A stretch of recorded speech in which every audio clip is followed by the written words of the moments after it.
आपने भी प्रधानमंत्री आवास योजना के लिए आवेदन किया है या आपके परिवार का नाम सर्वे में शामिल हुआ था, तो आज की यह वीडियो आपके लिए बहुत महत्वपूर्ण होने वाली है, क्योंकि आज हम बात करेंगे प्रधानमंत्री आवास योजना 2026 से जुड़ी उन बड़ी अपडेट्स की, जिनकी वजह से इस जुलाई महीने में लाखों लोगों की उम्मीदें बढ़ गई हैं।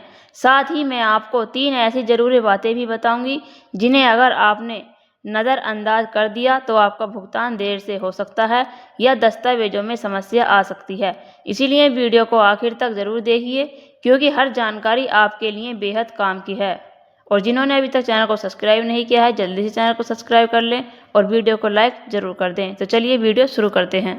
दोस्तों, पिछले कई हफ्तों से पूरे देश में प्रधानमंत्री आवास योजना के अंतर्गत लाभार्थियों का सर्वे, दस्तावेजों का सत्यापन और पात्रता की जांच लगातार चल रही थी। कई राज्यों में अधिकारियों ने घर घर जाकर जानकारी जुटाई, पुराने रिकॉर्ड का मिलान किया और यह सुनिश्चित किया कि योजना का लाभ केवल पात्र परिवारों तक ही पहुंचे। अब जुलाई महीने की शुरुआत के साथ यह प्रक्रिया अंतिम चरण में पहुंच चुकी है और कई राज्यों से यह जानकारी सामने आ रही है कि लाभार्थियों की सूची तैयार करने का काम तेजी से पूरा किया जा रहा है। ऐसे में जिन लोगों ने सही तरीके से आवेदन किया है और जिनके दस्तावेज सही पाए गए हैं, उनके नाम नई सूची में शामिल होने की संभावना बढ़ गई है। लेकिन दोस्तों, यहाँ सबसे ज़रूरी बात समझने की है कि केवल सूची में नाम आ जाना ही काफ़ी नहीं होता। इस बार सरकार भुगतान प्रक्रिया को पहले से ज़्यादा पारदर्शी और डिजिटल बनाने पर जोर दे रही है। इसका मतलब यह है कि हर लाभार्थी के बैंक खाते, आधार, मोबाइल नंबर और दस्तावेजों का मिलान किया जा रहा है, ताकि पैसा सीधे सही व्यक्ति के खाते में पहुंचे और किसी भी तरह की गड़बड़ी या बिचौलियों की भूमिका खत्म हो सके। इसीलिए अगर आपके दस्तावेजों में कोई छोटी सी भी गलती है तो उसे समय रहते ठीक करवा लेना बेहद ज़रूरी है। अब बात करते हैं उस सवाल की जिसका इंतजार हर लाभार्थी कर रहा है, पहली किस्त आखिर कब मिल सकती है। दोस्तों, जब किसी लाभार्थी का नाम अंतिम सूची में शामिल हो जाता है और सभी आवश्यक सत्यापन पूरे हो जाते हैं, उसके बाद भुगतान की प्रक्रिया शुरू होती है। लेकिन सरकार सभी लोगों के खाते में एक ही दिन पैसा नहीं भेजती, भुगतान चरणबद्ध तरीके से किया जाता है।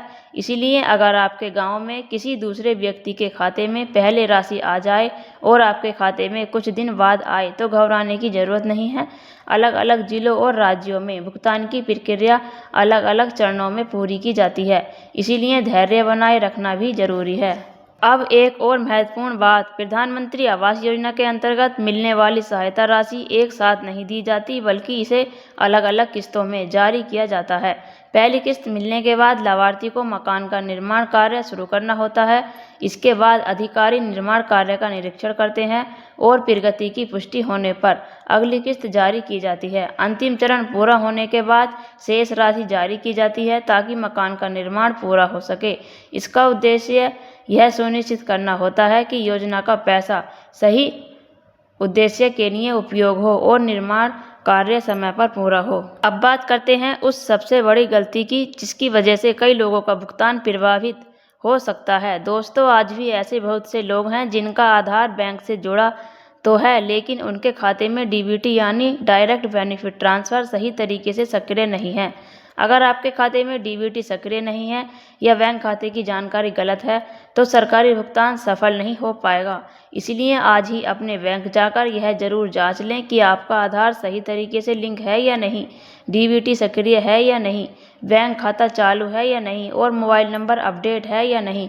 कई बार छोटी सी गलती की वजह से भुगतान रुक जाता है और लोगों को महीनों तक इंतजार करना पड़ता है। इसके अलावा इस बार कई जगहों पर जियो टैगिंग और निर्माण स्तर के सत्यापन पर भी विशेष ध्यान दिया जा रहा है। अधिकारी निर्माणाधीन मकान की तस्वीरें मोबाइल ऐप के माध्यम से अपलोड करते हैं, ताकि यह सुनिश्चित किया जा सके कि योजना का लाभ सही लाभार्थी तक पहुंच रहा है। अगर जांच के दौरान जानकारी गलत पाई जाती है या पात्रता नियम पूरे नहीं होते हैं, तो आवेदन प्रभावित हो सकता है। इसलिए कभी भी गलत जानकारी देने की कोशिश नहीं करें और सभी दस्तावेज सही रखें। अब सबसे बड़ा सवाल, अगर आपका नाम पहली सूची में नहीं आता है तो क्या करें। दोस्तों, सबसे पहले घबराइए मत। कई बार तकनीकी कारणों, दस्तावेजों की कमी या सत्यापन लंबित होने की वजह से नाम पहली सूची में शामिल नहीं हो पाता।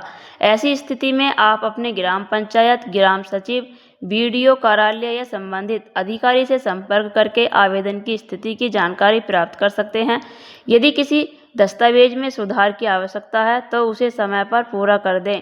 कई मामलों में सुधार के बाद अगली सूची में नाम शामिल किया जा सकता है।